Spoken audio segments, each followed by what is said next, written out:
Bapak-bapak coba saya mau nanya, kalau didoakan sama orang agar istrinya nambah, ngucap apa? Ngawur kamu.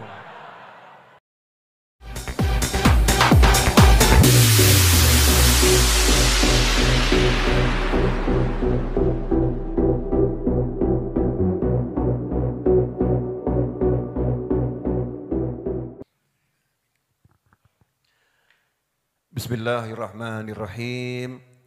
Alhamdulillahi rabbil alamin.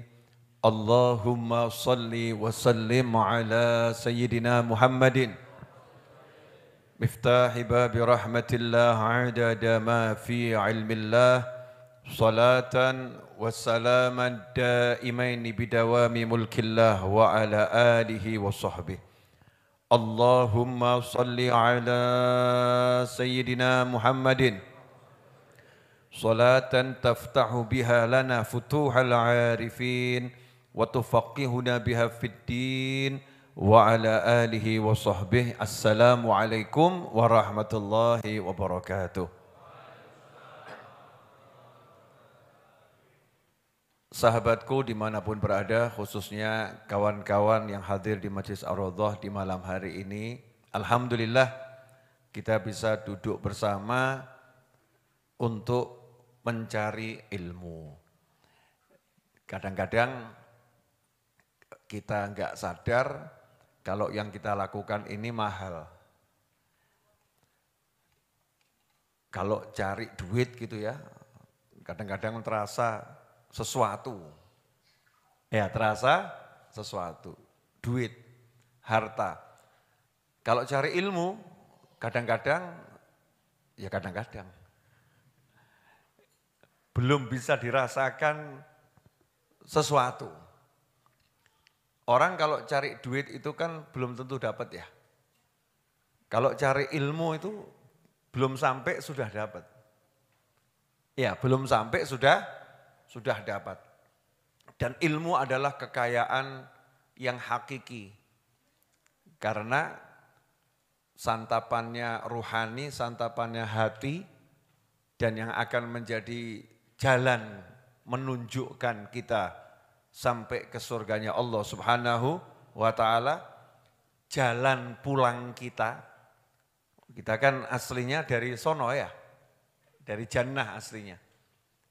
Jalan pulang kita ini petunjuknya adalah ilmu. Makanya alhamdulillah kita dikasih sama Allah Ta'ala nikmat ini.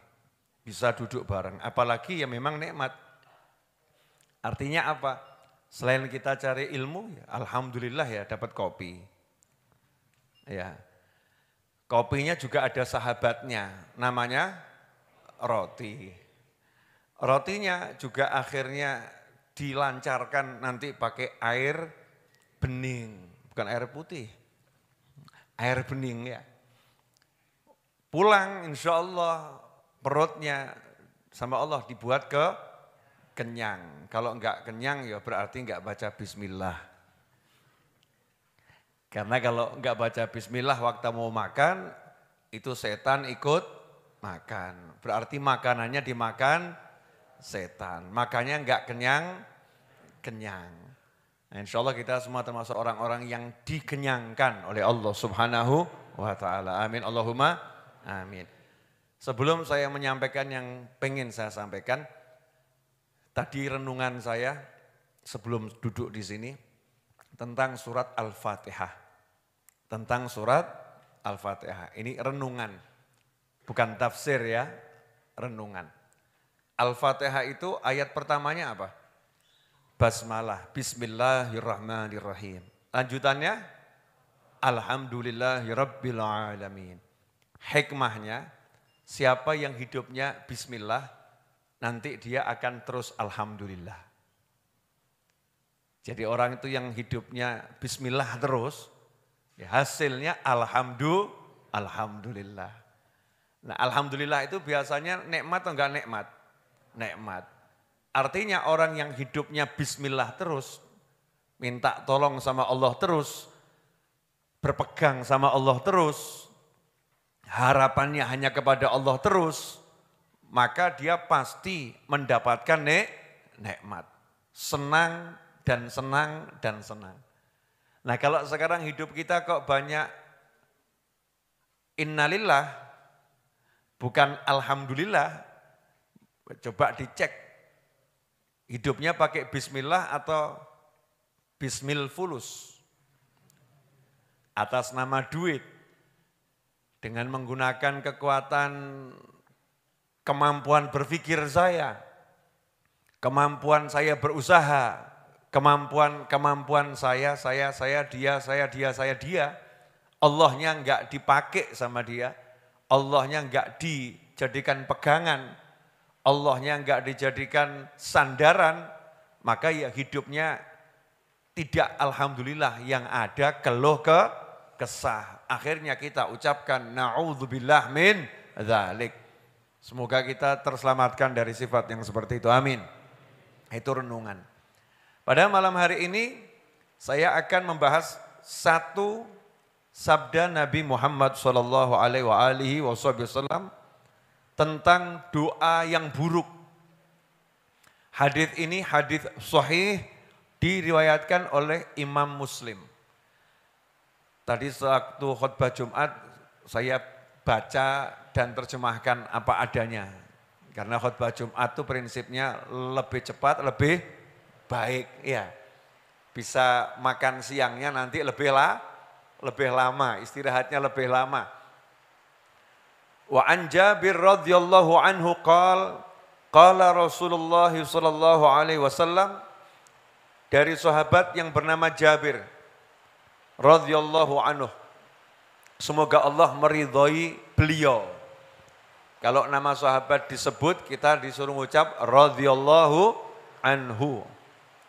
Kalau kita mendoakan sahabat mendapatkan keridhaan, maka kita juga akan diberi keridhaannya Allah Subhanahu wa taala. Qala Rasulullah sallallahu alaihi wasallam, bersabda utusannya Allah, yaitu baginda Muhammad sallallahu alaihi wasallam, la tad'u ala anfusikum. Janganlah kalian sekali-kali mendoakan keburukan pada diri kalian sendiri. Wala tad'u ala auladikum, dan janganlah sekali-kali kalian mendoakan keburukan kepada anak keturunan kalian. Wala tad'u ala amwalikum, dan jangan sekali-kali kalian mendoakan keburukan kepada harta benda kalian. Wala tuwafiqu minallahi sa'atan yus'alu fiha ata'an fayastajibu lakum. Jangan sampai ketika kalian berdoa yang buruk, ternyata doa itu bertepatan dengan waktu Allah mengabulkan doa, sehingga doa buruk kalian terkabul. Na'udzubillah min dzalik. Ini kita bahas. Lisan ini kecil, shaghir. Ya. Lisan sama tangan besar mana? Besar tangan ya. Tapi bahayanya banyak mana? Banyak lisan. Gara-gara lisan, dua negara bisa berperang. Gara-gara lisan, dua negara bisa berperang. Gara-gara lisan, antar keluarga bisa bermusuhan. Gara-gara lisan, yang halal bisa jadi haram. Siapa itu? Pasangan hidup yang tadinya halal bisa jadi haram gara-gara lisan. Kalau lisannya mengucapkan kalimat-kalimat yang menyebabkan pisah. Na'udzubillah min dzalik. Gara-gara lisan, seseorang itu bisa masuk ke dalam neraka tanpa dia sadari. Tanpa dia sadari. Dan gara-gara lisan, hidup itu bisa berantakan. Hidup bisa berantakan. Termasuk ini yang disebutkan oleh Nabi Muhammad SAW. Saya mau nanya, ada enggak orang yang seperti ini? Ini orang ya, bukan saya. Saya mau ngasih contoh seseorang yang modelnya begini. Aku tidak mungkin bahagia. Aku tidak mungkin bahagia. Aku tidak mungkin sukses. Ada enggak yang ngucap seperti itu? Itu kadang seseorang ketika marah itu ya, gayanya itu marah sama pasangannya, tapi kalimatnya ngeri. Tanpa dirimu, Allah tak akan pernah membahagiakan aku. Wow. Ini kalimat pandai atau kurang pandai ini? Kurang pandai. Kalau sampai dia tidak mau datang ke sini, maka aku akan bla bla bla yang jelek-jelek gitu. Yang jelek-jelek. Ini semua doa buruk tapi doakan dirinya sendiri. Hati-hati. Kalau bahasa Indonesianya, hati-hati malaikat lewat. Betul. Istilahnya kan begitu ya, hati-hati malaikat lewat. Apa hubungannya dengan malaikat lewat? Maksudnya hati-hati doamu diamini malaikat. Kalau doamu diamini malaikat, pas Allah mengabulkan, maka begitu kamu bilang tidak akan bahagia, maka ya itulah yang kamu dapatkan. Tidak akan bahagia. Ada itu istri yang ngomong kepada temannya, aku tak mungkin bahagia bersamanya. Malaikat ngomong, qabul. Selesai. Habis. Selamanya dia enggak bahagia. Setelah itu dia keluh kesah sama temannya. Masa udah saya masakkan, semua udah saya lakukan, kenapa kok saya seperti ini? Temannya jawab, nah, waktu itu kamu kan yang ngomong sendiri. Aku tidak akan bahagia bersamanya. Nah itu mungkin pas malaikat lewat, malaikat ngomong qabul, amin. Selesai hidupmu. Makanya hati-hati, ya hati-hati. Jangan pernah ngomong yang enggak baik. Rasul sudah bersabda sallallahu alaihi wasallam, man kana yu'minu billahi wal yaumil akhir falyaqul khairan aw liyasmut. Barang siapa beriman kepada Allah dan hari akhir, maka hendaknya dia ngomong yang baik. Falyaqul khairan aw liyasmut. Kalau enggak bisa ngomong yang baik, hendaknya ngapain? Diam saja. Nah, anehnya itu ada orang yang disuruh ngomong baik enggak mau. Contoh, ini termasuk doa buruk ya. Ada orang datang ke tempatnya seseorang lah, entah orang itu ulama, entah bukan ulama. Orang tadi berkeluh kesah. Wah, saya ini sakit jantung, akut. Temannya bilang, sehat, kamu sehat. Ucapan temannya ini bagus atau enggak bagus? Bagus. Orang tadi ngomong, aku kiloro, aku ini sakit. Ya insya Allah sehat. Bagus enggak kalimatnya? Bagus. Tapi temannya enggak mau terima, disebut sehat enggak mau. Aku kiloro, meh mati. Ditambahi lagi. Aku nih sakit, udah mau mati. Sehat, insya Allah panjang umur. Bagus gak ucapan temannya? Bagus. Dia ngeyel lagi. Kamu tuh saya kasih tahu saya ini sakit kok. Dibilang sehat panjang umur. Pertanyaan saya di antara dua orang ini yang waras yang mana?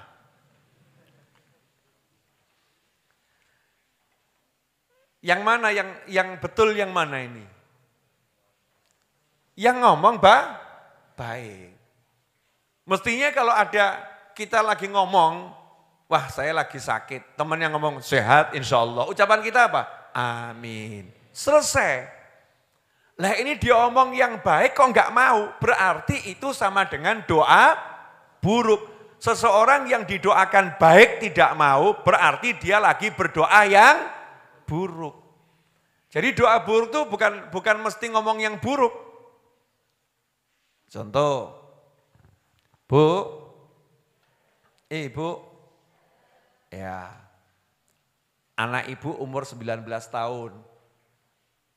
Menurut peraturan negara, anak perempuan sekarang 21 tahun baru bisa mendapatkan surat nikah ya.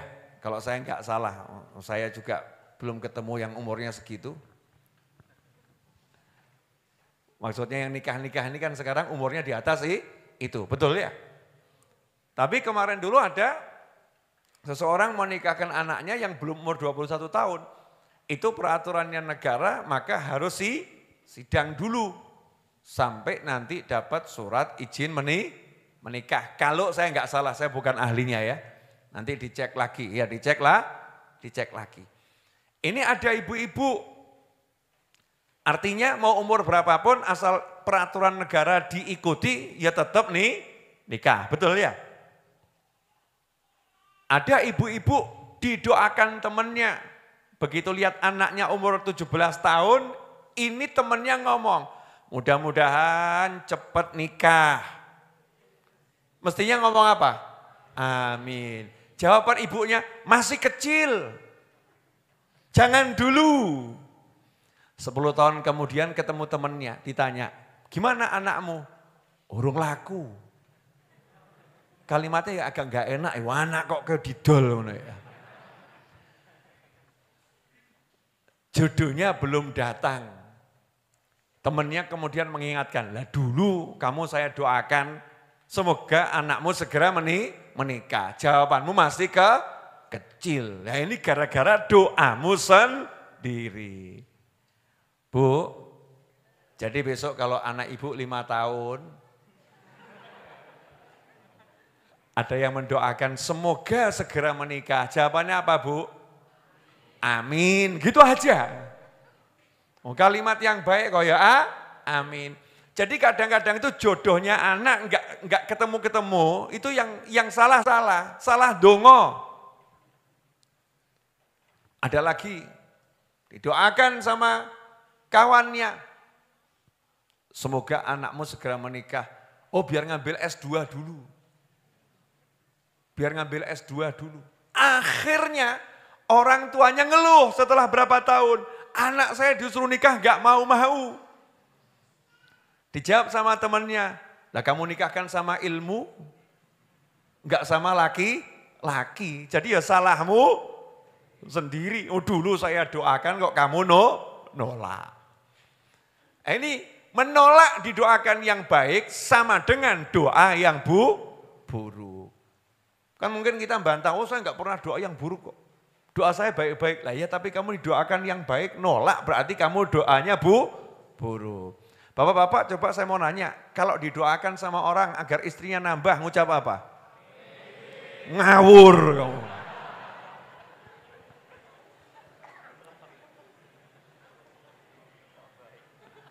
Dilanjut, insya Allah nambah pinter beb istrinya, begitu kan ya?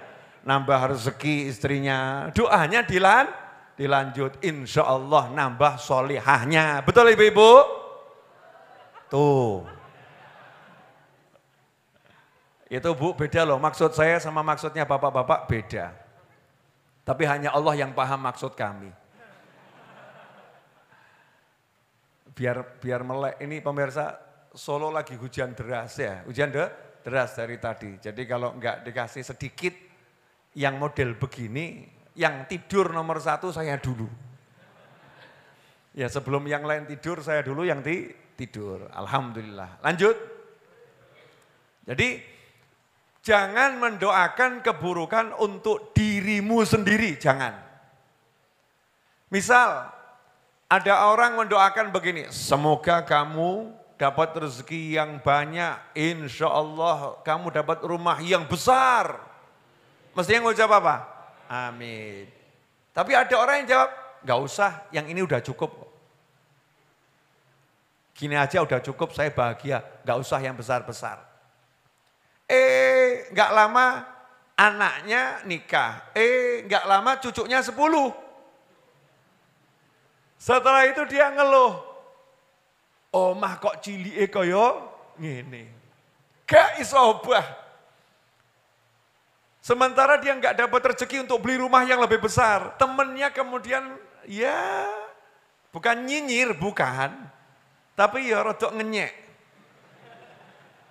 Biyen gaya, dulu kamu gaya, didoakan biar rumahnya besar, enggak usah, segini cukup.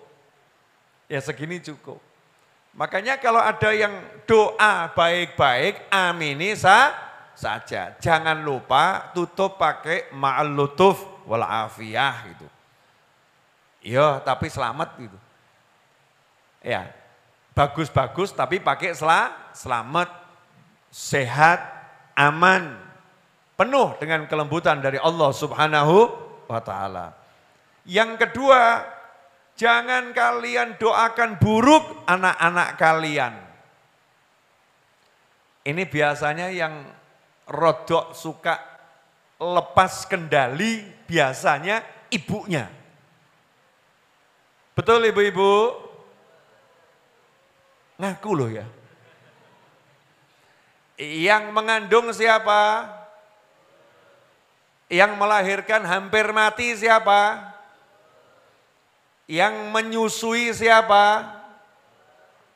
Yang nyebokin siapa?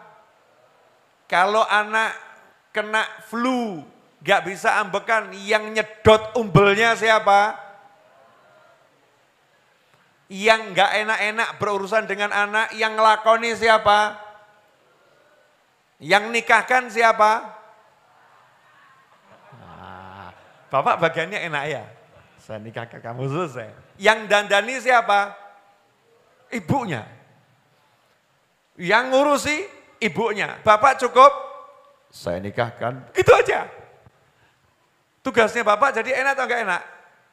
Enak. Enak. Ibu-ibu protes, jadi orang laki itu kok enak ya? Enggak ada dalam hadis suami mentaati istri kemudian masuk surga. Enggak ono. Buat suami itu amalannya berat-berat. Qiyamul lail. Cari nafkah yang halal, keluar dari rumah cari nafkah yang halal, perbanyak istighfar. Nah, kalau istri itu amalannya enak kok. Sholat 5 waktu, puasa yang wajib, jaga kehormatan diri, taat suami, masuk surga. Kok gampang ya? Enak ya perempuan tuh ya, masuk surganya mudah. Kalau laki-laki banyak persyaratan. Nah kenapa perempuan lebih mudah masuk surga? Karena perempuan mengalami amal-amal yang luar biasa dalam membesarkan anak. Makanya hadisnya itu ummuka thumma abuk. Ketika seorang bertanya, mana yang harus aku berbakti kepadanya dari orang tuaku?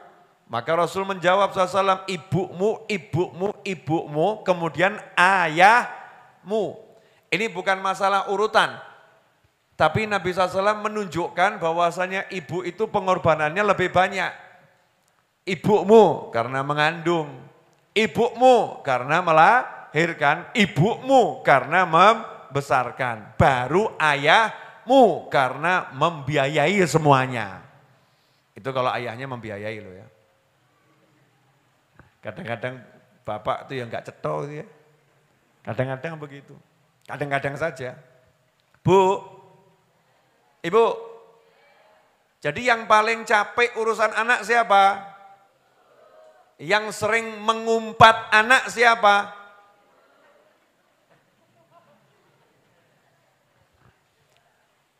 Pak, saya mau nanya Pak. Bapak kalau buat satu produk, misalnya yang gampang sajalah, buat apa sih gampang? Ya anggap rumah gitu aja. Bapak buat rumah. Biasanya rumah buatan Bapak kagumi tidak? Bagus. Ada yang mengkritik namanya istri. Kamar kok seperti ini? Jawaban kita apa? Bagus. Betul ya? Produk kita enggak akan kita cela. Bagus.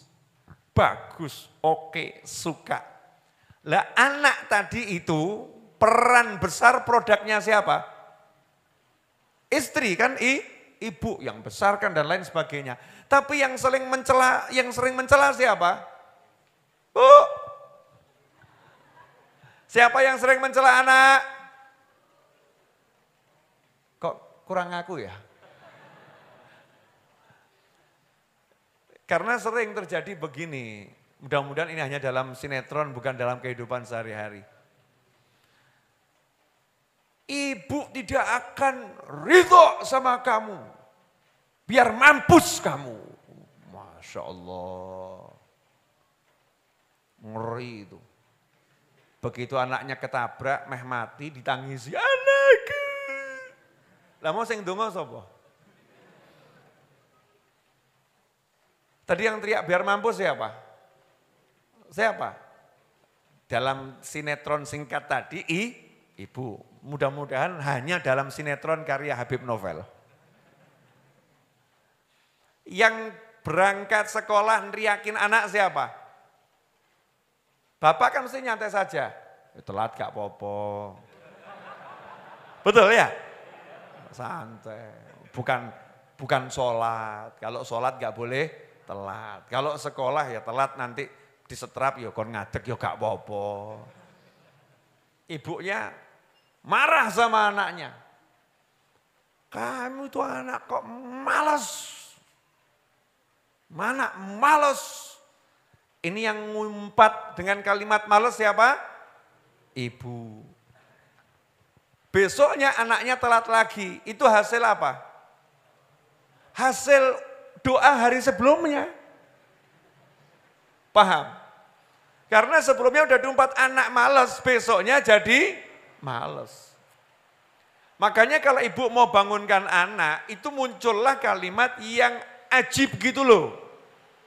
Anak soleh, anak pinter, anak rajin sekolah jam 8, Masya Allah. Anaknya pasti ketawa, ibuku lucu. Sekolah jam 8 dibilang anak rajin. Dia paham, disindir sama ibunya. Tapi ini kan kalimat yang bagus, doa yang bagus. Besoknya anaknya sekolahnya ya waktu yang tepat. Karena ibunya ngomong yang baik. Makanya orang-orang dulu tuh kalau marah sama anak itu marahnya terstruktur. Bener, kalau marah sama anak marahnya terstruktur. Kalimatnya nggak ada yang salah. Marah, matanya merah membelalak. Mulutnya itu mengeluarkan kalimat yang keras. Tapi yang keluar, moga-moga pinter gue. Masya Allah. Itu saya ngalami. Allah yahdik gitu ya. Semoga Allah kasih kamu hidayah. Ya jadinya makanya banyak anak-anaknya orang-orang yang paham. Ya, orang-orang yang paham. Itu bagus. Makanya orang Jawa dulu ya. Kalau kita ini kan zaman sekarang sudah kebanyakan ketempelan produk-produk kurang jelas soalnya. Orang Jawa dulu tuh kalau bilang anak yang dalam tanda kutip nakal, disebut apa itu? Pinter. Betul ya? Oh itu anak pinter itu. Anak itu pinter. Enggak pernah disebut nakal. Kalau sekarang bocah kok belingi rairam. Anaknya lari-lari loncat-loncat, gelas pecah, piar. Temennya ngomong, anak siapa? Anakku. Pinter. Walaupun tahu itu tingkahnya luar biasa. Ciri-ciri orang yang pinter banyak gerak di masa kecil. Ciri-ciri orang yang kecilnya kurang pinter, tuanya banyak.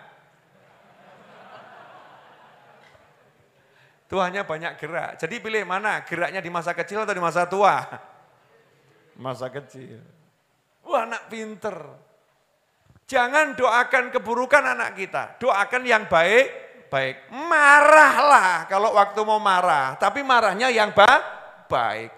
Anak pinter tambah soleh gitu ya. Sama gregetan gitu ya. Mau dikletak atau mau dikerumus ya. Terserah, tapi yang keluar kalimat yang baik. Begitu antum teriak anak pinter soleh. Lah kok pas malaikatnya lewat amin. Klik jadi wali. Insya Allah.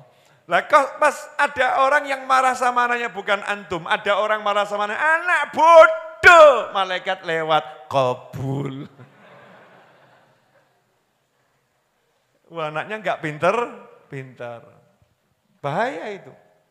Makanya kita suruh doa yang baik. ngomong yang baik terhadap anak-anak kita. Kemudian yang ketiga, wala tad'u ala amwalikum. Nah ini penting ini. Banyak orang sekarang mumet urusan duit ya gara-gara ini. Dan jangan mendoakan keburukan harta kalian.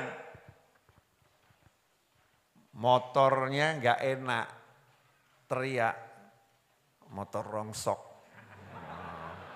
macet wae. Pernah ngalami yang begitu?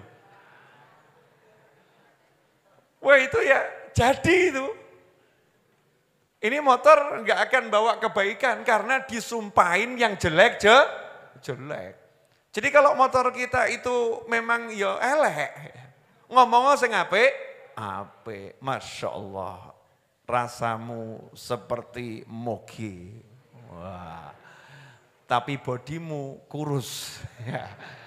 Mudah-mudahan jadi kendaraan yang berkah, ya, mengantar sampai jannah. Tapi setelah umur panjang nggak pakai kecelakaan.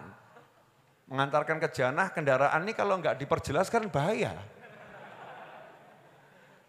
Loh, ngantar ke pengajian ya ke jannah. Kalau menyebabkan mati kan ya juga ke jannah. Maka ke jannahnya harus diperjelas. Hati-hati dalam berdoa. Yang spesifik, yang betul. Jangan salah kutip. Ya, jangan salah kutip. Baju. Wah, ada orang itu yang mendoakan bajunya dengan doa yang buruk. Baju ini kalau dipakai enggak pernah bawa rezeki. Ini kalimatnya bagus atau jelek? Jelek. Besoknya dipakai. Enggak dapat rezeki. Padahal sudah diatur strategi sebagus mungkin. Setelah itu komentar, loh tenan toh. Betul kan kalau pakai ini enggak dapat rezeki. Lah kamu sendiri yang ngomong. Ada lagi toko. Toko yang itu tuh enggak pernah untung. Jadi kalimat ini yang menyebabkan tokonya diamini malaikat. Enggak pernah untung. Harta, jangan doakan yang buruk. Doakan yang baik. Makanya kalau kita pengen harta kita dapat doa yang baik, kalau ketemu orang ya minta. Misal, kok kita punya motor, ketemu orang gitu.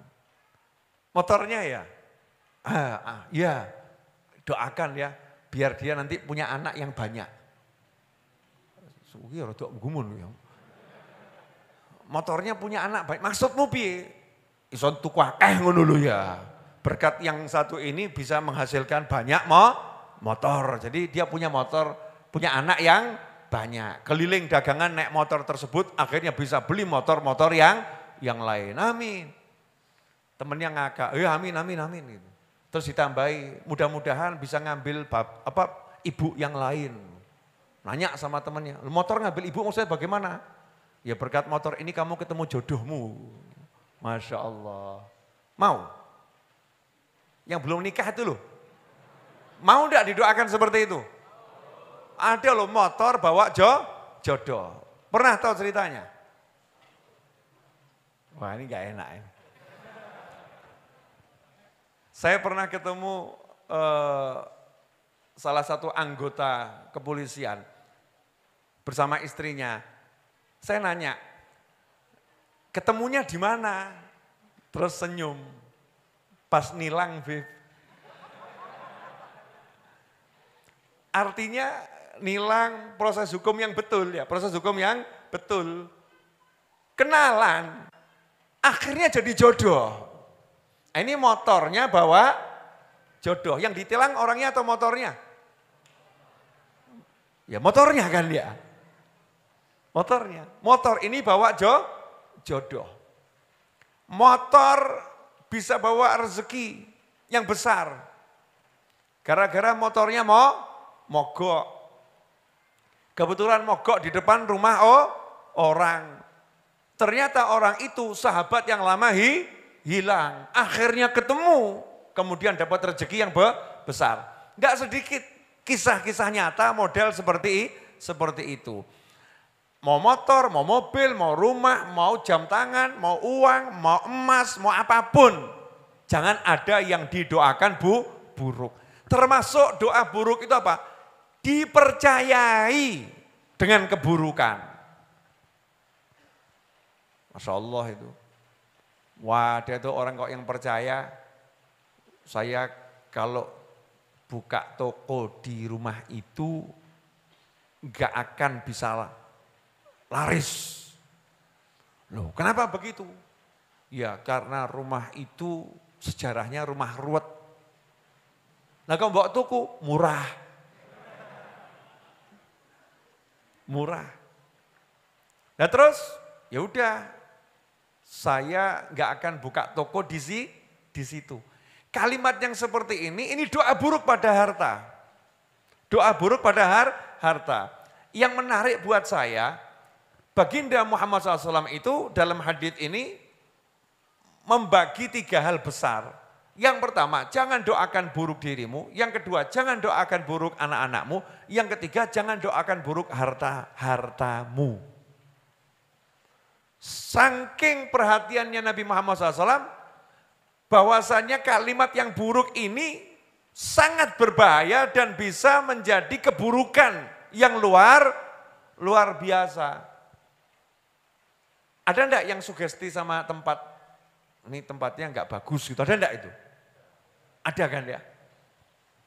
Oh ini jamnya enggak cakep nih, kalau saya pakai kok selalu ada saja. Ada loh yang model begitu. Ya, sehingga jamnya enggak pernah dipakai. Ada lagi yang model kerudung itu, ibu-ibu ini.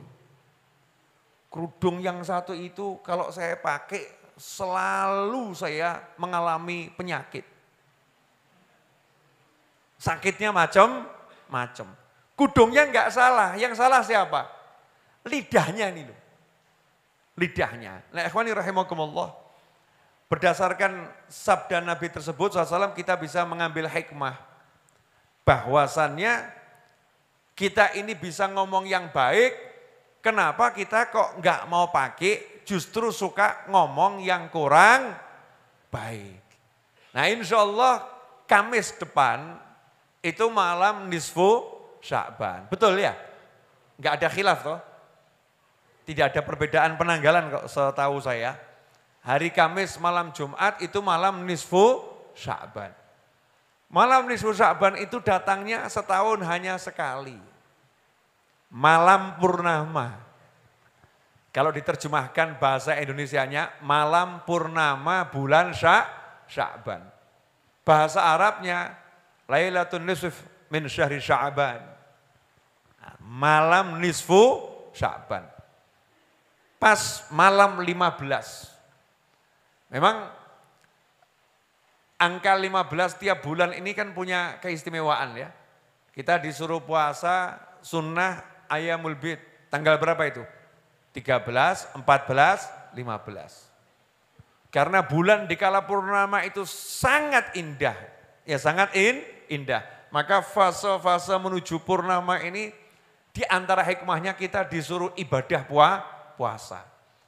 Dan memang ketika rembulan itu purnama berpengaruh kepada bumi.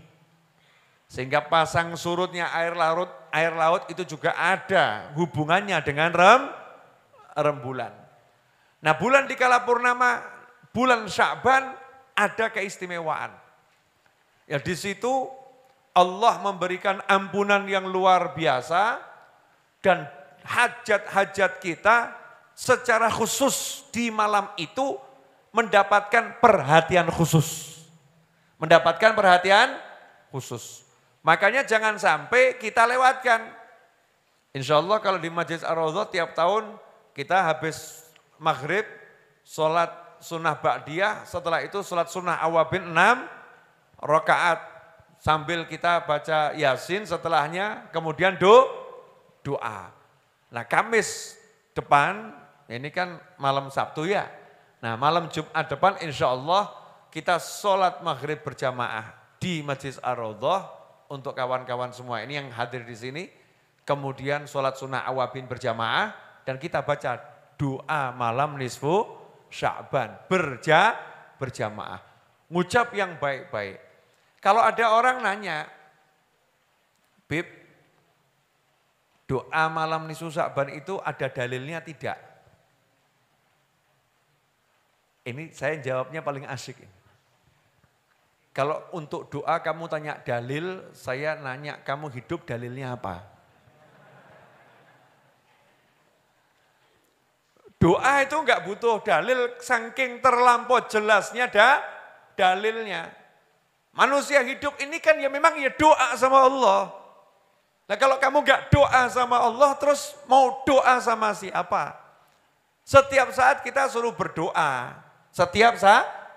Setiap malam disuruh berdoa. Loh kenapa malam nisfu Sya'ban kok dikhususkan? Ya memang dikhususkan. Lah kenapa kamu kalau happy anniversary kok mau khususkan? Makan malamnya kok malam itu istimewa. Loh itu kan mau mengenang hari pernikahan kami, Bib. Oh ngono, no hari pernikahanmu istimewa. Ya, ulang tahunmu istimewa gitu. Kalau yang lain dalam agamamu kamu anggap biasa-biasa saja, enggak boleh diistimewakan, begitu. Rasulullah SAW mengistimewakan malam nisfu Sya'ban. Tiap bulan itu tanggal 13, 14, 15 selain hari tasyrik, kita diperintahkan puasa. Saking istimewanya tanggal 15. Ya banyak itu riwayat tentang bagaimana kita disuruh berdoa di malam nisfu Sya'ban. Tapi kan doa yang disusun sama ulama-ulama itu enggak ada dalilnya, Beb. Enggak ada dalilnya, Kiai. Itu doa bukan dari Nabi. Masya Allah. Apakah setiap doa kita harus dari Nabi? Bu, jadi kamu kalau mau minta jodoh yang ganteng, Bu, itu apakah doanya harus dari Nabi Muhammad SAW? Ya doanya dari Al-Quran, Rabbana hablana min azwajina wa dzurriyyatina qurrata a'yunin waj'alna lil muttaqina imama. Setelah itu ya tambahono. Nggih. Gusti penyejuk hati tapi ganteng ya Allah. Boleh enggak nambah gitu? Boleh. Minta.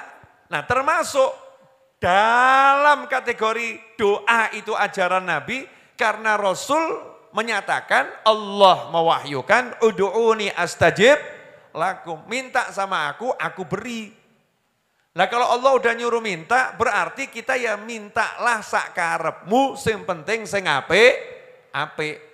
Mau pakai bahasa apapun bagus, kalau pakai bahasa Arab lebih bagus. Kenapa? Karena itu bahasanya Al-Quran dan itu bahasa Nabi Muhammad SAW. Dan itu nanti bahasa kita di surga. Walaupun kita ini orang Jawa, nanti kalau masuk surga, ora iso basa Jawa. Waneh. Londo masuk surga, gak bisa bahasa Belanda. Ngerti kok ngomongnya? Mana anda? Wah, Masya Allah. Koncone ngakak. Ya, kan reso bahasa Jawa ya. Fasih berbahasa Arab. Lughatu ahlul jannah. Otomatis. Ya otomatis. Makanya kita di dunia ini latihan yang banyak. Ngapalno donga-donga bahasa Arab. Biar apa? Biar nanti kita termasuk punya ciri-ciri penghuni surga. Ya ciri-ciri penghuni surga berbahasa Arab. Lah aku tak latihan. Meskipun kalau di hati ya dongone bahasanya ya sak karepe dhewe. Contoh misalnya. Allahumma itu bahasa apa itu? Bahasa Arab toh ya. Artinya apa? Duhai Allah. Betul. Nah, saya misalnya mau doa. Cukup Allahumma, Allahumma, Allahumma. Yang keluar dari lidah saya, di hati saya, ya macam-macam. Gusti duwe, Gusti macam-macam. Ya Allah sehat, ya Allah ilmu, ya Allah senang, ya Allah di hati. Pakai bahasa macam-macam. Tapi yang muncul di lisan bahasa Arab. Karena doa itu bahasa hati. Cuman lisan kita ngucap pakai bahasanya Rasulullah SAW. Ada nilai tersendiri, ada pahala tersendiri. Ikhwani rahimakumullah. Tambah sedikit lagi boleh enggak? Karena udah habis waktunya. Kenapa? Enggak kroso. Ya jenengan gak kroso gitu. Duduk, serupat, seruput. Saya dari tadi udah dicepakkan, mau nyeruput kok ya gak iso ya. Tapi ini sekarang waktunya seruput. Monggo tunjuk. Alhamdulillah. Alhamdulillah.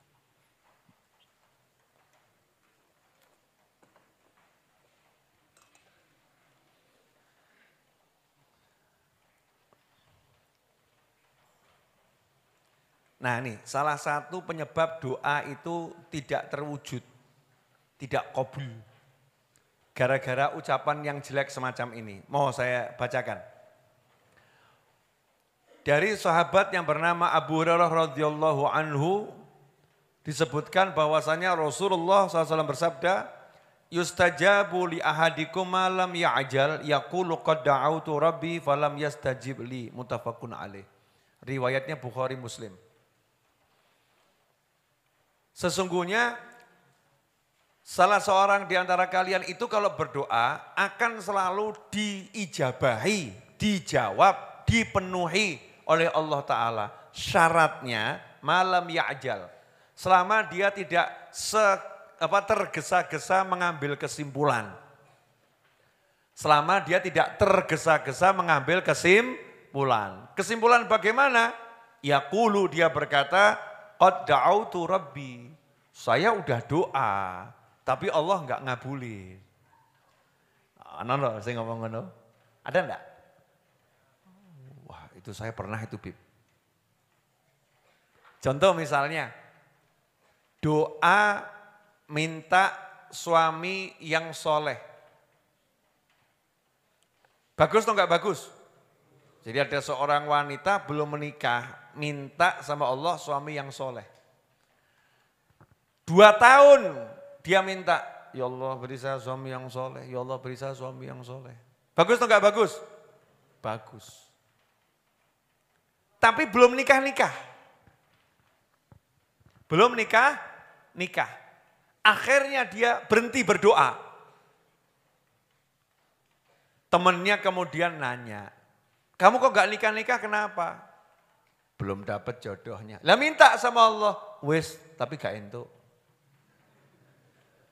Sudah minta saya, tapi gak dikasih. Ini yang menyebabkan doanya gak terwujud. Kalau orang yang yakin sama Allah Ta'ala, saya minta pasti dikasih. Saya minta pasti dikasih.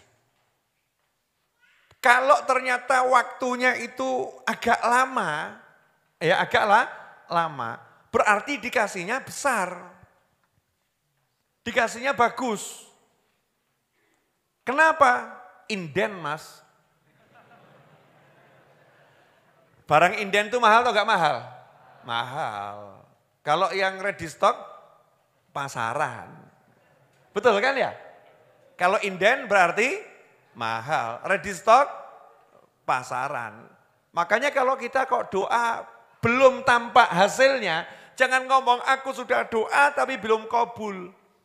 Nanti kalau temennya nyindir, temennya nyinggung, gimana kamu itu? Kok belum nikah-nikah? Inden. Sudah inden, ya tunggu saja nanti kan muncul ngageti. Wah, pede gitu. Itu malaikat senang dengan hamba Allah yang model begitu. Kenapa? Karena dia nggak pernah ragu kepada Tuhannya, nggak pernah ragu sama Allah Subhanahu wa Ta'ala. Dah itu cukup. Sekarang penutupnya. Belum selesai. Kita kan udah bahas 1 hadis ya. Tambah 1, 2 hadis. Alhamdulillah insyaallah barokah manfaat. Nah, saya ini sudah lama nggak nulis buku. Baru mau mulai nulis. Sudah saya mulai dikit-dikit. Target saya, ini hari apa sekarang ini?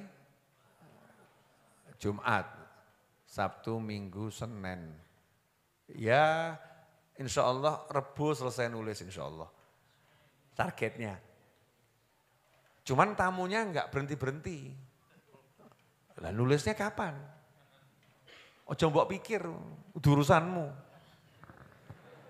Aku ora mikir kok kowe melu mikir. Tugas kita kan punya cita-cita, berusaha, kan betul ya? Ya kasih target. Nanti gimana? Orang kok mikir gimana-gimana. Ciri-ciri orang mumet itu. Ciri-ciri orang mumet akan mikir gimana? Lah piye? Lah terus piye? Nah, ini ciri-ciri ahlu mumet. Paham? Tapi kalau orang-orang yang enggak mumet nyantai aja. Kapan selesainya? Insya Allah Rabu. Nah gimana? Loh ya toh mumet toh. Nah, pokoknya dijalani. Mulai ditulis. Harapan saya sebelum Ramadan sudah bisa saya launching di Majelis Ar-Raudhah dan juga bisa saya launching nanti di Masjid Raya Bintaro Jaya, Solo sama Jakarta, insya Allah. Judulnya apa? Itu. Tuh, layar monitor yang besar tuh dilihat. Solusi. Judulnya bagus ya? Butuh solusi enggak? Butuh solusi enggak? Beli bukunya. Solusi. Jadi nanti kalau ditanya sama orang, kamu punya masalah? Sudah punya solusi. Mana? Ini. Bukunya. Insya Allah harganya Rp100.000 insya Allah. Dan itu nanti hardcover. Agak premium bukunya. Bagus. Harapan saya ya. Covernya sudah, desainnya selesai. Isinya baru diorek-orek. Di antara isinya, mau bocoran, boleh? Nah, ya, ini baru di sini loh ya.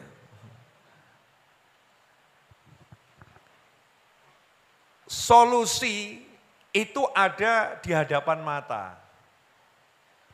Tapi seringkali tak tampak oleh manusia. Karena kesombongan yang menguasai jiwa. Wah, bahasanya A semua ya. Sok puitis. Penjelasannya bagaimana? Dalam sebuah ayat Allah menyatakan yang maknanya, aku akan palingkan tanda-tanda kebesaranku dari orang-orang yang menyombongkan diri. Jadi orang sombong itu nanti enggak akan bisa melihat petunjuk ilahi. Enggak bisa. Jangan kamu bayangkan orang sombong itu orang yang bentak-bentak orang. Jangan kamu bayangkan orang sombong itu yang pamer kekayaan. Bukan itu. Yang dimaksud bukan yang itu. Tapi yang dimaksud kadang-kadang orang sombong itu orangnya santun loh ya. Monggo silahkan. Orangnya mungkin banyak senyum, mungkin. Tapi sombong dia. Bukan sombong pada manusia. Dia sombong pada Allah Subhanahu wa ta'ala. Bagaimana kesombongannya? Aku bisa. Aku mampu. Aku punya ilmu. Aku punya harta. Aku punya, aku bisa, aku mampu, aku punya, aku bisa, aku mampu. Allahnya tidak dihadirkan di hatinya. Jadi dia kalau melakukan sesuatu itu merasa aku bisa. Kalau mentok baru manggil Allah. Gusti ya Allah, mentok. Ini sombong. Nah orang yang masih menggunakan sarana dan prasarana sebagai andalan, maka hidupnya akan dipenuhi dengan masalah dan tak akan bisa melihat solusi sebelum dia tinggalkan sarana dan prasarana tadi dan bergantung pada Allah yang Maha Kuasa.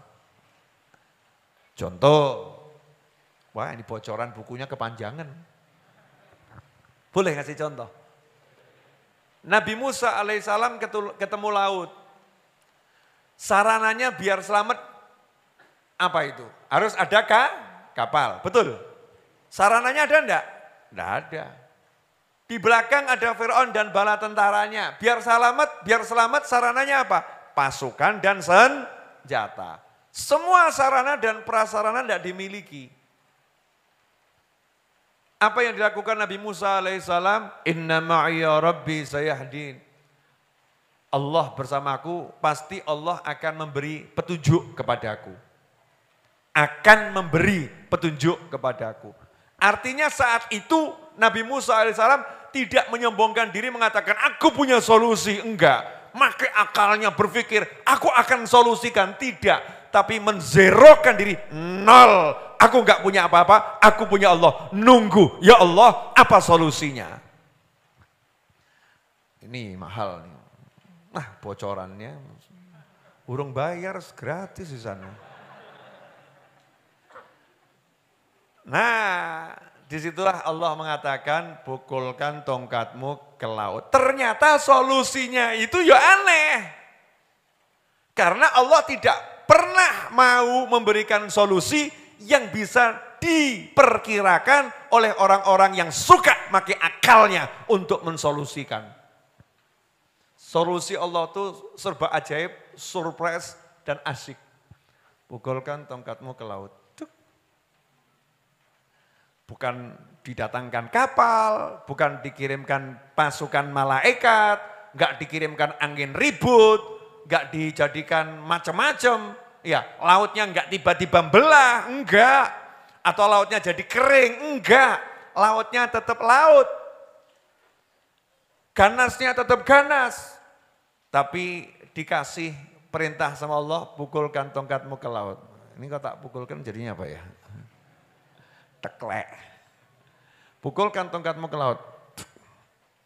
Lautnya pun dibelah sama Allah jadi dua. Hasilnya Nabi Musa selamat, umatnya selamat, Fir'aun dan bala tentaranya tamat.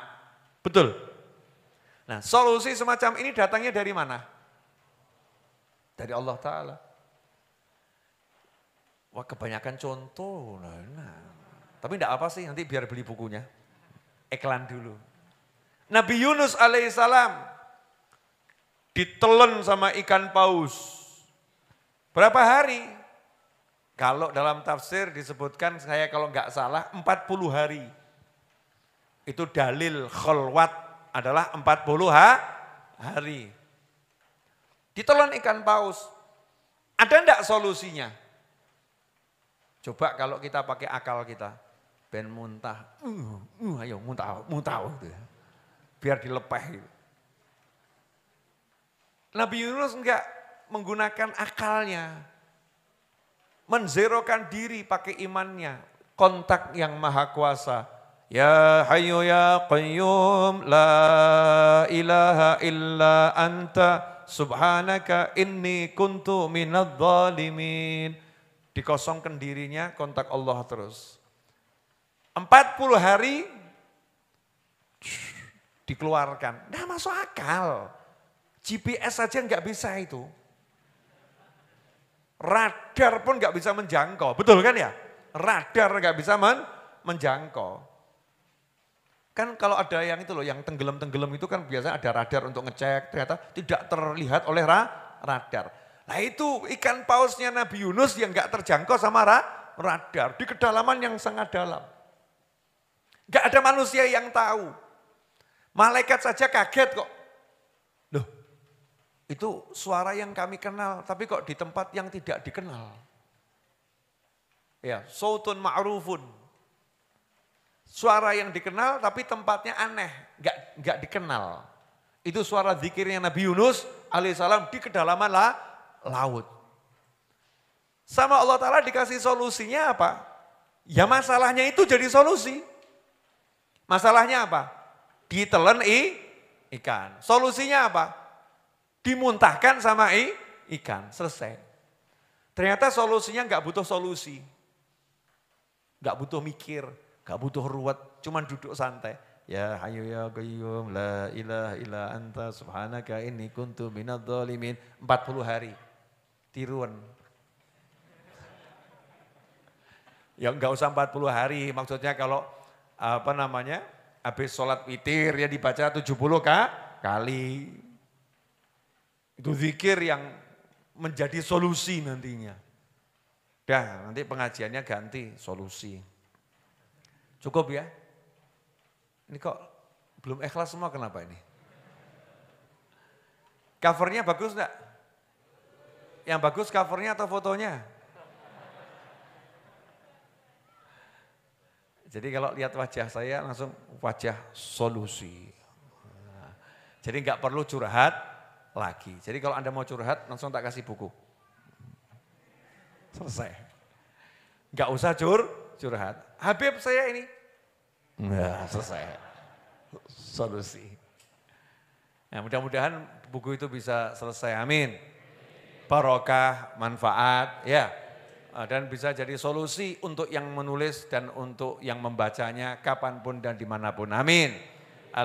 Dan mendatangkan rezeki yang banyak, yang barokah, yang berlimpah ruah dari segala arah, enggak pakai susah untuk saya dan untuk semuanya. Al-Hadiniyah, Al-Fatihah. A'udzubillahi minasyaitonirrajim. Bismillahirrahmanirrahim. Alhamdulillahirabbil alamin arrahmanirrahim maliki yaumiddin. Iyyaka na'budu wa iyyaka nasta'in ihdinas siratal mustaqim. Siratal ladzina an'amta 'alaihim ghairil maghdubi 'alaihim waladdallin. Amin.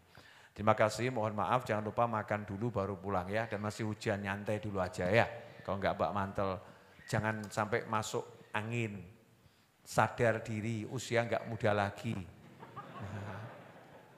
Iya, kecuali yang masih muda. Saya ini sudah tidak muda karena sudah di atas 40 tahun. Tapi yang gayanya masih seperti anak muda. Kadang-kadang saya itu lupa kalau sudah mulai itu tua. Gaya lari, wah kayaknya banter tapi gak maju. Itu kan lupa ya, usianya udah tambah. Mari kita tutup dengan doa yang biasa kita baca. Allahumma salli wa sallim ala Sayyidina Muhammadin miftahi babi rahmatillah adada ma fi ilmillah salatan wa salaman daimain bidawami mulkillah wa ala alihi wa sahbihi Allahumma ja'al fi ta'atika farahi wa sururi wa fi mardatika jami'a umuri Allahumma ya alim bihalati wa muttali' ala sarairi wa niyati iqdi jami'a hajati waghfir dhunubi wa sayyiati wa tajawaz an khati'ati wa zallati wa taqabbal jami'a hasanati wa samihni fima madha wa ma ya'ti waktubni fi diwani sadati wasluk bi sabila najati fi hayati wa mamati